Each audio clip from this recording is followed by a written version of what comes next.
Hello বন্ধুরা, শুভ সকাল। আমরা তিন বন্ধু সকাল সকাল চান টান করে রেডি হয়ে বেরিয়ে পড়েছি গণপতি মন্দিরের উদ্দেশ্যে। আমরা অটোতে করে যাচ্ছি।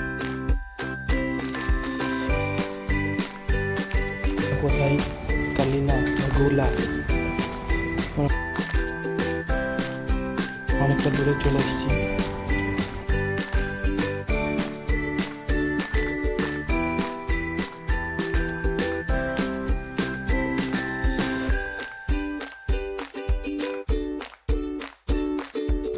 আমরা চলে এসেছি মন্দিরের ভেতরে। আমরা প্রবেশ করব। অনেকটা শান্তশিষ্ট এলাকা, শান্তশিষ্ট পরিবেশ এখানে। মন্দিরটা বেশ অনেকটা সুন্দর।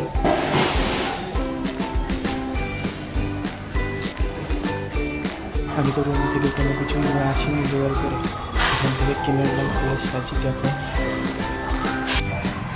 পুজো দিতে যাবো।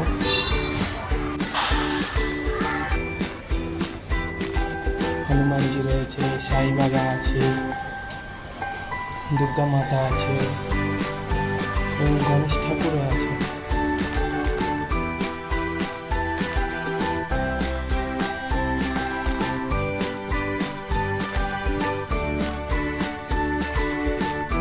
কি অদ্ভুত, তাই না?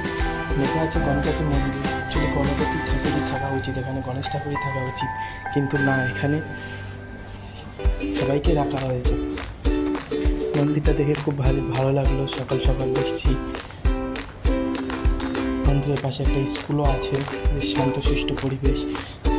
মন্দিরটা অনেকটা পরিষ্কার।